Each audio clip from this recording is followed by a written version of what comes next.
आज की इस वीडियो में बात करेंगे जो बीए, बीएससी, बीकॉम के सेकेंड ईयर या फिर बीए थर्ड सेमेस्टर के छात्र हैं जिनको 2023 में परीक्षा देनी है एक अनिवार्य प्रश्न पत्र की, जिसको आप लोग को करिकुलर सब्जेक्ट बोलते हैं, जिसका नाम है हिंदी में मानव मूल्य और पर्यावरण अध्ययन। इसका इंग्लिश में आप लोगों ने नाम सुना होगा human value and environment studies. ठीक है, तो ये अनिवार्य प्रश्न पत्र है जिसकी परीक्षा आपको देनी ही देनी होगी। आप चाहे बीए के छात्र हो, चाहे बीएससी के हो या फिर बीकॉम के हो, अगर आप थर्ड सेमेस्टर की परीक्षा देने जा रहे हैं तो आपको इसकी परीक्षा देनी ही होगी, जिसका नाम है मानव, फिर से मैं बता दे रहा हूँ, मानव मूल्य। ओके, उसके बाद और पर्यावरण अध्ययन। ठीक है, ये अनिवार्य प्रश्न पत्र है, इसको सभी छात्रों को परीक्षा देनी है। तो ये वीडियो सभी छात्रों के लिए महत्वपूर्ण होने वाली है, क्योंकि ये जो पेपर होता है अनिवार्य वाला, इसकी जो परीक्षा होती है वो ऑब्जेक्टिव होती है, यानी कि एक प्रश्न रहेगा, मतलब 4 उत्तर रहेंगे, जो सही होगा उसे आप लोगों को टिक करके OMR शीट मिलेगी, उस पर गोला बनाना होगा। ठीक है, तो आप लोगों को कुल मिला के क्वेश्चन समझना है और महत्वपूर्ण क्वेश्चन पढ़ना है। आगे का प्रोसेस जब आप एग्जाम देने जाएंगे तो वहाँ पर आपको बता दिया जाएगा। ठीक है, तो सबसे पहला प्रश्न देखिए, जो महत्वपूर्ण प्रश्न है उनको मैंने इस वीडियो में इंक्लूड किए हैं, तो है तो नंबर 1 ही, लेकिन वीडियो का नंबर 1 है, लेकिन यहाँ पर 2 से शुरू करते हैं। पहला प्रश्न है कि धर्मनिरपेक्ष शब्द, उसके बाद डैश डैश है, किस सामाजिक प्रक्रिया से जुड़ा है।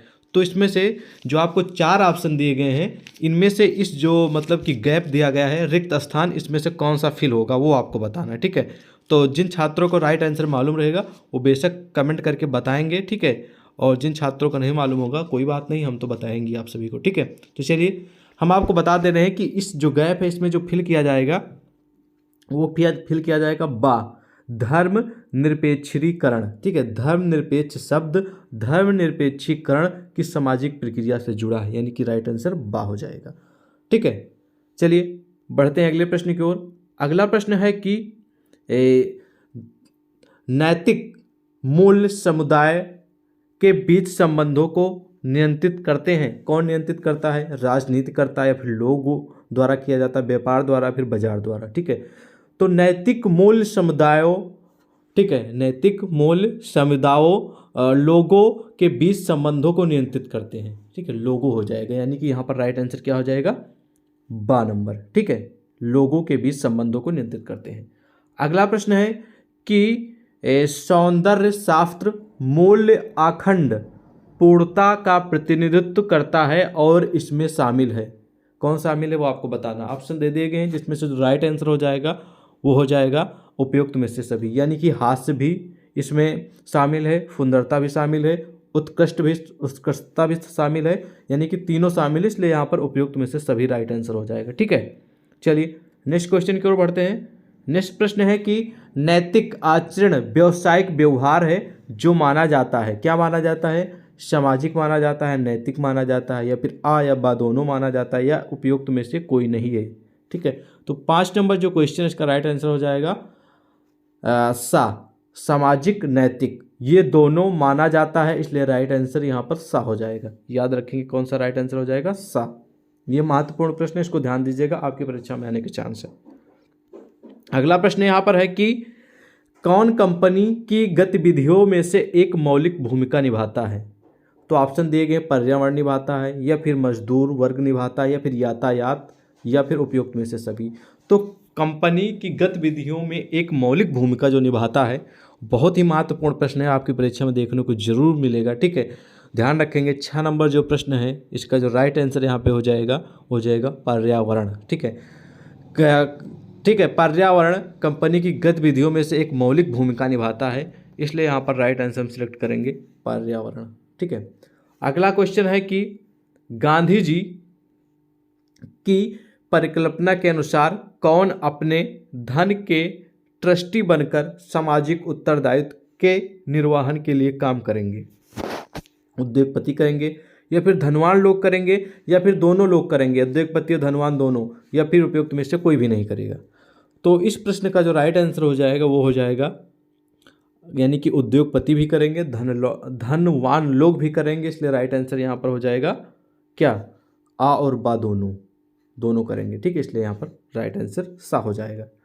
अगला प्रश्न आप लोगों के समझते हैं कि ठीक है, CSR को अभी केवल 21% यानी 3 वर्ष के औसत पर है। इसे बढ़ाकर कितना लाना आवश्यक है? CSR अभी 21% पे है, ठीक है, और इसे 3 वर्ष के औसत पर बढ़ाकर लाना है, वो कितना प्रतिशत होगा यहाँ पर वो आपको बताना है। ठीक है, तो 4 ऑप्शन दिए गए, इनमें से जो राइट आंसर हो जाएगा वो आपको बताना है। ठीक है, 50, ठीक है, 50 बढ़ाकर 50% लाना आवश्यक है। जो गैप है यानी कि रिक्त स्थान, इसमें 50 भरा जाएगा। अगला प्रश्न आप लोगों के समझ है कि CSR किसे बनाने में सहायक है? समाज को बनाने में, कंपनी की ब्रांड की छवि को, या फिर दोनों को बनाने या उपयुक्त में से कभी? तो CSR जो बनाने में सहायक है वो है समाज को भी, कंपनी की ब्रांड छवि को भी, इसलिए यहाँ पर राइट आंसर हो जाएगा सा। आ और बा दोनों, याद रखेंगे, आ और बा दोनों हो जाएंगे। अगला प्रश्न आप लोगों के समझ है कि कॉरपोरेट गवर्नेंस कैसी प्रणाली है? नियमों की, प्रथाओं की, प्रक्रियाओं की, उपयुक्त में से कभी? तो कॉरपोरेट जो प्रणाली है वो है प्रथाओं की भी है, नियमों की भी है, प्रक्रियाओं की भी है, इसलिए यहाँ पर राइट आंसर जो हो जाएगा उपयुक्त में से सभी हो जाएगा। क्या हो जाएगा? उपयुक्त में से सभी। अगला प्रश्न है, ध्यान से सुनिएगा कि कॉरपोरेट गवर्नेंस में कंपनी के कौन कौन से हितधारकों को संतुलित करना शामिल है? तो आपको 4 ऑप्शन दिए गए हैं, इसमें से जो संतुलित, ठीक है, हितधारकों को संतुलित करना शामिल है, इनमें से जो राइट आंसर हो जाएगा वो हो जाएगा उपयुक्त में से सभी। तो कॉरपोरेट गवर्नेंस कंपनी में वरिष्ठ प्रबंधन अधिकारियों को होना भी जरूरी है, शामिल होना भी जरूरी है, फाइनेंसरों का भी होना जरूरी है, शेयर धारकों भी का भी होना जरूरी है, इसलिए राइट आंसर यहाँ पर दा हो जाएगा उपयुक्त में से सभी। ठीक है, चलिए नेक्स्ट प्रश्न की ओर बढ़ते हैं। नेक्स्ट प्रश्न है कि कॉरपोरेट गवर्नेंस के द्वारा निर्देशित एवं नियंत्रित किया जाता है? क्या नियंत्रित किया जाता है? समाज को किया जाता है, या फिर फर्म को किया जाता है, कंपनी के अधिकारियों को, या फिर साधनों को? तो 12 नंबर जो प्रश्न आपको दिख रहा है उसका राइट आंसर हो जाएगा क्या? जिन छात्रों को मालूम बेशक कमेंट करके जरूर बताएंगे। 12 नंबर का राइट आंसर हो जाएगा बा, यानी कि फर्म को, याद रखेंगे, फर्म को। अगला प्रश्न है कि माप उपकरणों का प्रयोग किसके सिखाने को बढ़ावा देने के लिए किया जाता है? ऑप्शन आपको 4 दिए गए, इनमें से जो राइट आंसर हो जाएगा वो हो जाएगा कंपनियों को बढ़ावा देने के लिए मान उपकरणों का, या फिर सिखाने के बढ़ावा देने के लिए कंपनियों का, ठीक है, कंपनियों के लिए यूज किया जाता है, फिर कंपनी को बढ़ावा देने के लिए प्रयोग किया जाता है। ठीक है, राइट आंसर बा हो जाएगा। अगला प्रश्न जो आप लोगों के समझ है 14 नंबर, इसका प्रश्न पढ़ते हैं कि भारत की सबसे बड़ी समूह टाटा समूह के वर्तमान अध्यक्ष कौन है? आप सभी को मालूम ही होगा इसको, मतलब इस प्रश्न का उत्तर बताने की मुझे आवश्यकता नहीं है, आप लोग सब जानते हैं इनके बारे में कि श्री रतन नवल टाटा जी, यानी कि जिनको आप लोग रतन टाटा के नाम से जानते हैं। आप लोगों को मालूम है कि ठीक है, फाउंडर ऑफ टाटा, या फिर टाटा मोटर्स, ऐसे भी बहुत सारी इनकी कंपनियां चलती हैं और बहुत सारे अलग अलग कंपनी के अलग अलग प्रोडक्ट आते हैं। अब आप सभी को मालूम होगा, छोटी से छोटी, बड़ी से बड़ी चीज़ अब टाटा का आता ही है, चाहे वो टाटा से नमक ले लीजिए, चाहे टाटा की कोई गाड़ी ले लीजिए, चाहे टाटा की कोई AC ले लीजिए, चाहे कूलर ले लीजिए, चाहे जो भी लीजिए, आपको टाटा कंपनी का प्रोडक्ट मतलब कि हर क्षेत्र में अवेलेबल है। तो इसके जो अध्यक्ष हैं वो मिस्टर रतन टाटा जी हैं। प्रश्न यह है कि 1980 के दशक में उभरते IT क्षेत्र के महत्व को किसने पहचाना है? तो ऑप्शन आपको दे दिए गए, इनमें से जो राइट आंसर हो जाएगा वो हो जाएगा ऑप्शन नंबर बा। क्या हो जाएगा? बा, हाशिम प्रेमजी ने। ठीक है, IT के 1980 के दशक जो था उसमें उभरते हुए IT के क्षेत्र को इन्होंने देखा है, हाशिम प्रेमजी ने। ओके, अगला प्रश्न है आप लोगों को समझ कि प्रेम जी ने आजीम प्रेम जी फाउंडेशन की स्थापना कब की थी? तो ऑप्शन आपको दे देगी, इनमें से जो राइट आंसर हो जाएगा वो आपको बताना है कमेंट सेक्शन में। ठीक है, मालूम है तो बता सकते हैं। 2001 में, 12 नंबर राइट आंसर हो जाएगा, इन्होंने 2001 में स्थापना की थी। अगला प्रश्न है कि रतन टाटा को एम्प्रेस मिल कब सौंपी गई? आपको ऑप्शन दिए गए, इनमें से जो राइट आंसर हो जाएगा हो जाएगा 1977 में रतन टाटा को एम्प्रेस मिल सौंपी गई थी 1977 में, याद रखेंगे, महत्वपूर्ण प्रश्न है। अगले प्रश्न की ओर बढ़ते हैं। अगला प्रश्न आप लोगों को समझता है कि 18 नंबर की टाटा ग्रुप ने फोर्ड मोटर, ठीक है, टाटा ग्रुप ने फोर्ड मोटर कंपनी में जगुआर लैंड रोवर को कब खरीदा? तो आपको ऑप्शन दे दिए गए हैं, इनमें जो राइट आंसर हो जाएगा वो हो जाएगा सा। 26 मार्च सन मतलब कि सन जो है वो 2008 में टाटा ग्रुप ने फोर्ड मोटर कंपनी से, ठीक है, जगुआर लैंड रोवर को खरीदा था। ठीक है, अगला प्रश्न आप लोगों के समझते हैं कि हाजिम हाशिम, ठीक है, आजिम हाशिम, ध्यान से सुनिएगा, आजिम हाशिम प्रेमजी कौन है? तो भारतीय व्यापार टाइकून है, निवेशक हैं, परोपकारी हैं, व्यक्तित्व उपयुक्त में से सभी हैं। तो 19 नंबर जो प्रश्न है इसका राइट आंसर हो जाएगा द, यानी कि वो निवेशक भी थे और भारतीय व्यापार टाइकून भी है, ठीक है, परोपकारी व्यक्ति, यानी कि तीनों, इसलिए राइट आंसर द हो जाएगा। अगला प्रश्न यहाँ पर है कि आजिम प्रेमजी फाउंडेशन किस क्षेत्र में काम करता है? आपको ऑप्शन दिए गए, इनमें से जो राइट आंसर हो जाएगा आ, प्राथमिक शिक्षा के क्षेत्र में। किस में काम करता है? प्राथमिक शिक्षा के क्षेत्र में काम करता है। अगला प्रश्न आप लोगों को समझते हैं कि प्रेमजी द्वारा स्थापित और लाभकारी संगठन वर्तमान में कहाँ कहाँ काम करता है? ऑप्शन आपको दिए गए। 21 नंबर प्रश्न का राइट आंसर हो जाएगा द, यानी कि कर्नाटक, उत्तराखंड, पांडिचेरी, राजस्थान, यानी कि इन सभी राज्यों में काम करता है, इसलिए राइट आंसर यहाँ पर उपयुक्त में से सभी हो जाएगा। अगला प्रश्न आप लोगों के समझते हैं कि गेट्स कब तक अपनी कंपनी द्वारा जारी किए गए सभी कोड की प्रत्येक पंक्ति की व्यक्तिगत रूप से समीक्षा करते थे? ऑप्शन आपको दिए गए हैं, जो राइट आंसर हो जाएगा इनमें से वो हो जाएगा 5 वर्षों तक उन्होंने व्यक्तिगत रूप से समीक्षा की थी। आ नंबर राइट आंसर हो जाएगा। ठीक है, अगला प्रश्न आप लोगों की समझते हैं कि सन 1980 में IBM ने माइक्रोसॉफ्ट से क्या बनाने, ठीक है, बनाने का अनुरोध किया था? आपको ऑप्शन दिए गए हैं। 23 नंबर जो प्रश्न है इसका राइट आंसर हो जाएगा सा। इन्होंने सा हो जाएगा, यानी कि आ और बा दोनों, यानी कि दो चीज़ इन्होंने बनाने का अनुरोध किया था। पहला आगामी पर्सनल कंप्यूटर और दूसरा आपका है IBS PC के लिए बेसिक इंटरप्रेटर। तो ये दोनों चीज़ बनाने का अनुरोध किया था सन 1980 में, याद रखेंगे। अगला प्रश्न आप लोगों के समझते हैं कि बिल गेट्स, जिनको गेट्स भी बोल सकते हैं, गेट्स का खास ध्यान कंपनी में किसकी देखरेख में था? प्रोग्रामिंग भाषा को या डिजाइन में या फिर मूल्य को या उपयुक्त में से किसी को भी नहीं। तो जो आपको 24 नंबर क्वेश्चन दिख रहा है इसका जो राइट आंसर हो जाएगा वो हो जाएगा प्रोग्रामिंग भाषा, जिसको आप लोग इस समय बोलते हैं। जब बहुत सारे छात्र जो प्रोग्रामिंग लैंग्वेज सीखते हैं तो इसका राइट आंसर हो जाएगा प्रोग्रामिंग भाषा। जैसे प्रोग्राम आपके HTML आ गया, ये ठीक है, जावा आ गया, जावा स्क्रिप्ट आ गया, सी आ गया, C++ लैंग्वेज आ गई, ठीक है, और भी बहुत सारी लैंग्वेजें हैं, ठीक है, ये सारी प्रोग्रामिंग भाषाएं हैं, लैंग्वेज है। ठीक है, अगला प्रश्न है आप लोगों को समझते हैं कि 2010 में प्रेम जी ने भारत में स्कूल शिक्षा में सुधार के लिए कितने रुपये दान करने का वचन दिया था? तो 25 नंबर जो प्रश्न है इसका जो राइट आंसर हो जाएगा 2 अरब, ठीक है, 2 अरब अमेरिकी डॉलर इन्होंने स्कूल शिक्षा व्यवस्था को सुधारने के लिए इतने, यानी कि 2 अरब अमेरिकी डॉलर देने का वचन दिया था। 12 नंबर राइट आंसर, याद रखें कि महत्वपूर्ण प्रश्न है। अगला प्रश्न है कि माइक्रोसॉफ्ट ने CSP के साथ एक समझौता किया जिसके तहत वे, आपको इसमें बताना है कि कौन सा भरा जाएगा इसमें रिक्त स्थान में, कि पूर्ण आधिकारिक, ठीक है, आधिकारिक बने।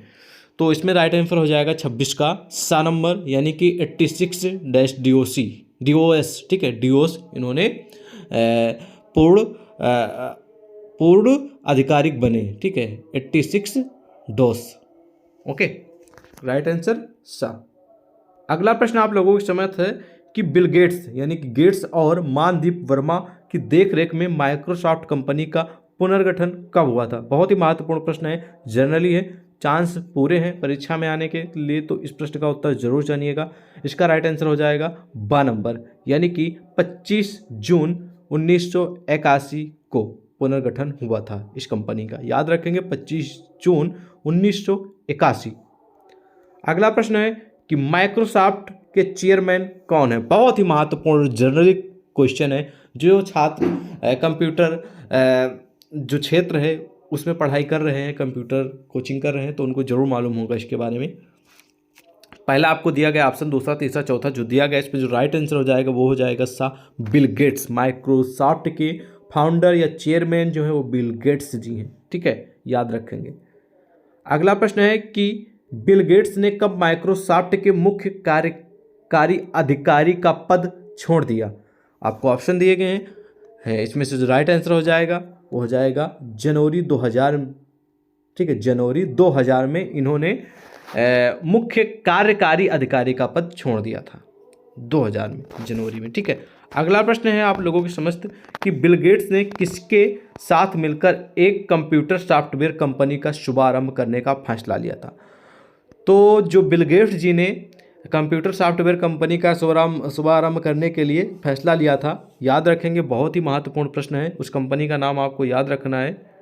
कंपनी का शुभारंभ करने का फैसला किया था किसके साथ मिलकर, सॉरी यहाँ पर मिस्टेकिंग हुई है, फिर से प्रश्न पढ़ देने, किसके साथ मिलकर एक कंप्यूटर सॉफ्टवेयर कंपनी को, मतलब कि किस इंसान के साथ, वो आपको बताना। ठीक है, तो यहाँ पर राइट आंसर आप लोग कमेंट सेक्शन में बताइए अगर मालूम है तो। राइट आंसर इसका फिलहाल हो जाएगा वॉल एलन के साथ। ठीक है, वॉल एलन के अनुसार इन्होंने फैसला लिया था सॉफ्टवेयर कंपनी खोलने का। ठीक है, अगला प्रश्न है कि माइक्रोसॉफ्ट MITS ने कब स्वतंत्र हुआ। ठीक है, माइक्रोसॉफ्ट MITS से कब स्वतंत्र हुआ, तो आपको राइट आंसर बताना है। जिनको मालूम बता सकते हैं। सन 1976 में माइक्रोसॉफ्ट MITS से स्वतंत्र हुआ था, यानी कि अलग हुआ था। ठीक है, अगला प्रश्न है कि इंटेल के इंटेल 8080 CPU जारी करने के बाद गेट्स ने, यानी बिल गेट्स ने क्या महसूस किया, वो आपको बताना है। 4 ऑप्शन दिए गए, इनमें से जो राइट आंसर हो जाएगा वो हो जाएगा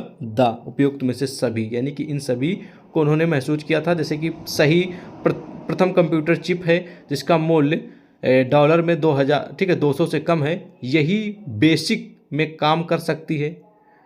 कंप्यूटर के अंदर चलने वाला सबसे वहनीय चिप है। ठीक है, और इसलिए इन्होंने यहाँ पर सब चीज़ें महसूस की, इसलिए राइट आंसर उपयुक्त में से सभी हो जाएगा। अगला प्रश्न आप लोगों के समझ है कि दोषी व्यक्ति या संगठन अपराध अधिनियम 2002 की कार्यवाही के तहत क्या जुर्माना किया जाता है। तो जो आपको 33 नंबर क्वेश्चन दिख रहा है, इसका राइट आंसर हो जाएगा बा, यानी कि जब्ती के आदेश दिए जाते हैं। याद रखेंगे, अधिनियम 202 की कार्यवाही के तहत जुर्माना किया जाता है, जब्ती के आदेश दिए जाते हैं। ठीक है, यानी जब्त करने के। अगला प्रश्न आप लोगों के समझ है कि किसके अनुसार राजनीति शास्त्र व अन्य विषय यह बताते हैं कि क्या हुआ और क्यों हुआ, परंतु नीति शास्त्र एक ऐसा विषय है जो ये बताता है कि क्या करना चाहिए। ये जो सेंटेंस है या फिर ये जो लाइन है वो किसके द्वारा कही गई थी, स्वामी विवेकानंद के द्वारा, गांधी जी के द्वारा, नेहरू जी के द्वारा, या उपयुक्त में से सभी। तो जो 34 नंबर क्वेश्चन है इसका जो राइट आंसर हो जाएगा बा, यानी कि गांधी जी ने ये पंक्ति या फिर या लाइन कही थी। बा नंबर राइट आंसर, याद रखेंगे, बा नंबर गांधी जी। अगला प्रश्न है कि नैतिकता एक गत्यात्मक विचार है, इसका आशय है, तो इसका जो उत्तर हो जाएगा द नंबर हो जाएगा, उपयुक्त में से सभी। 35 नंबर का राइट आंसर हो जाएगा द, यानी कि शुद्धता व निरपेक्षता, पारदर्शिता, कुशलता, सत्यता व कर्तव्य परायणता। ठीक है, तो इसलिए राइट आंसर उपयुक्त में से सभी। अगला प्रश्न आप लोगों के समझ है कि भारत में रिश्वत अधिनियम कब पारित किया गया, तो आपको राइट आंसर इसमें बताना है। 36 नंबर क्वेश्चन का राइट आंसर हो जाएगा 8 अप्रैल 2010 को ये अधिनियम पारित किया गया था। भारत में रिश्वत अधिनियम जो है वो 8 अप्रैल 2010 में पारित किया गया था, याद रखेंगे, महत्वपूर्ण प्रश्न है। अगला प्रश्न आप लोगों के समझ है कि भारत के रिश्वत अधिनियम का उल्लंघन करने पर क्या दंड का प्रावधान है, यानी कि अगर कोई रिश्वत लेते पकड़ा गया तो जो इसके लिए अधिनियम बनाया गया उसमें मतलब कि दंड का प्रावधान क्या है, मतलब कि क्या उसे दंड दिया जाएगा। ऑप्शन आपको दिए गए हैं, इनमें से जो राइट आंसर हो जाएगा द, असीमित जुर्माना लिया जाएगा। ठीक है, यानी कि अगर रिश्वत लेते पकड़ा गया या फिर जानकारी हुई तो उससे असीमित जुर्माना लिया जाएगा, वो कुछ भी हो सकता है। और 10 साल की कैद या सार्वजनिक अनुबंधों पर रोक, ये सब नहीं होगा, असीमित जुर्माना लिया जाएगा, याद रखेंगे। अगला प्रश्न आप लोगों के समझते हैं कि अधिकतर लेखक तथा विचारकों का क्या मानना है कि मानदंडों और मूल्यों का प्रयोग किसके अध्ययन में किया जाना चाहिए। ऑप्शन आपको दिए गए हैं। जो 38 नंबर प्रश्न है इसका राइट आंसर हो जाएगा सा, यानी कि व्यक्तिगत जीवन के विश्लेषण में, सामाजिक जीवन के विश्लेषण में, दोनों हो जाएंगे, इसलिए राइट आंसर यहाँ पर सा हो जाएगा, आ और बा दोनों, याद रखेंगे, महत्वपूर्ण प्रश्न है। अगला प्रश्न है, बहुत ही महत्वपूर्ण है आपकी परीक्षा के लिए, कि नीति शास्त्र बौद्धिक समीक्षा के क्षेत्र के रूप में किससे संबंधित है, वो आपको बताना है। ठीक है, ये भी महत्वपूर्ण प्रश्न है, परीक्षा के लिए इंपॉर्टेंट है, तो याद रखेंगे जरूर। ठीक है, राइट आंसर हो जाएगा द, यानी कि ये सभी के लिए इंपॉर्टेंट है। नैतिक दर्शन से भी है और वर्णनात्मक नीति शास्त्र से भी है, मूल सिद्धांत से भी है, इसलिए राइट आंसर यहाँ पर द हो जाए उपयुक्त में से सभी। अगला प्रश्न है कि किन अवधारणाओं को परिभाषित करके नीति शास्त्र मानवीय नैतिकता के प्रश्नों को सुलझाने की कोशिश करता है। तो 40 नंबर जो प्रश्न आपको दिख रहा है, इसका राइट आंसर हो जाएगा द, यानी कि सही और गलत को भी कोशिश करता है सुलझाने को, अच्छा और बुरा, न्याय और जुर्म को भी सुधारने का प्रयास करता है, सुलझाने का प्रयास करता है, इसलिए राइट आंसर द हो जाएगा उपयुक्त में से सभी। ठीक है, अगला प्रश्न है कि मनुष्य के व्यवहार का अध्ययन एवं व्याख्या किसके आधार पर की जाती है। मानव व्यवहार की प्रकृति, व्यापारों के विभिन्न भांति के, या फिर कर्मों के, या उपयुक्त में से सभी। तो 41 नंबर जो प्रश्न आपको दिख रहा है, इसका राइट आंसर हो जाएगा द, यानी कि इन सभी के आधार पर की जाती है, इसलिए राइट आंसर यहाँ पर द हो जाएगा। अगला प्रश्न है कि आधार शास्त्र किस प्रकार का विज्ञान है। आपको ऑप्शन दिए गए, इनमें जो राइट आंसर हो जाएगा सा, यानी कि नियामक। ठीक है, आधार शास्त्र है वो नियामक भी है और आदर्शान्वेषी भी है, दोनों प्रकार का विज्ञान है, इसलिए राइट आंसर सा होगा यहाँ पर। ठीक है, सा। अगला प्रश्न आप लोगों के समझ है कि नीति शास्त्र सामान्यता, ठीक है, सामान्यता की एक क्षेत्र के रूप में विख्यात रहता, मतलब किस क्षेत्र के रूप में विख्यात रहता है। ठीक है, तो वो आपको बताना है। तो 43 नंबर प्रश्न है, इसका राइट आंसर हो जाएगा बा, यानी कि दर्शन शास्त्र। नीति शास्त्र सामान्यता दर्शन शास्त्र की एक शाखा के रूप में विख्यात रहता, राइट आंसर बा हो जाएगा, दर्शन शास्त्र। ठीक है, अगला प्रश्न आप लोगों के समझते हैं कि सामाजिक जीवन में नैतिकता से तात्पर्य है, तो इसका जो राइट आंसर हो जाएगा उपयुक्त में से सभी, यानी कि ये तीनों हो जाएंगे, पढ़ लीजिएगा। ठीक है, अगला प्रश्न आप लोगों के समझते हैं कि नीति शास्त्र जिन नैतिक नियमों की खोज करता है वो स्वयं कहाँ निहित होते हैं। जो 45 नंबर प्रश्न है, इसका राइट आंसर हो जाएगा मनुष्य की मूल चेतना में समाहित होते हैं। ठीक है, निहित होते हैं, मनुष्य की मूल चेतना में निहित होते हैं, याद रखेंगे, नंबर राइट आंसर। अगला प्रश्न आप लोगों के समझते हैं कि शुभ चरित्र का निर्माण कौन करता है। ऑप्शन आपको दिए गए हैं। 46 नंबर प्रश्न का जो राइट आंसर हो जाएगा वो हो जाएगा उचित कार्य। शुभ चरित्र का निर्माण है वो उचित कार्य करता है, इसलिए राइट आंसर हो जाएगा। ओके, अगला प्रश्न आप लोगों को समझते हैं कि नैतिकता की स्थापना की प्रारंभिक अवस्था कहाँ से शुरू होती है। नैतिकता की स्थापना की प्रारंभिक अवस्था कहाँ पे शुरू होती है वो आपको बताना है। ठीक है, कर्तव्य मंच से शुरू होती है। कहाँ से शुरू होती है? कर्तव्य मंच से, इसलिए राइट आंसर हो जाएगा। ध्यान रखेंगे, महत्वपूर्ण प्रश्न है आपकी परीक्षा के लिए, ध्यान से जरूर समझेंगे। ठीक है, तो आज की इस वीडियो में बस करीब मैंने 50 यानी कि 50 क्वेश्चन के करीब, थोड़ा एक दो कम है, तो 50 क्वेश्चन के लगभग मैंने आपको क्वेश्चन बताएं और उसके उत्तर भी बताएं। सारे प्रश्न का उत्तर मैंने आपको बताया, ध्यान से आप लोग थोड़ा ध्यान से समझ लीजिएगा, आपको काफ़ी हेल्प मिलेगी। जो 50 क्वेश्चन हैं इनमें से आपके करीब 7 से 8, 10 क्वेश्चन, 12 क्वेश्चन आपकी परीक्षा में जरूर देखने को मिलेंगे अगर आप अच्छे से समझे होंगे तो। क्वेश्चन थोड़ा घुमा फिरा के हो सकते हैं लेकिन आएंगे जरूर 8-10 प्रश्न। तो आप इसी तरह तैयारी करते रहिए अपने एग्जाम की। ये अनिवार्य प्रश्न पत्र है, अगर आप लोग कहेंगे तो हाँ, आप लोगों के समस्त और भी टॉप लेवल के क्वेश्चन जल्द ही लाने का प्रयास करेंगे, लेकिन इसके लिए कमेंट जरूर करिए। ठीक है, मिलते हैं एक और नई वीडियो में, तब तक के लिए जय हिंद।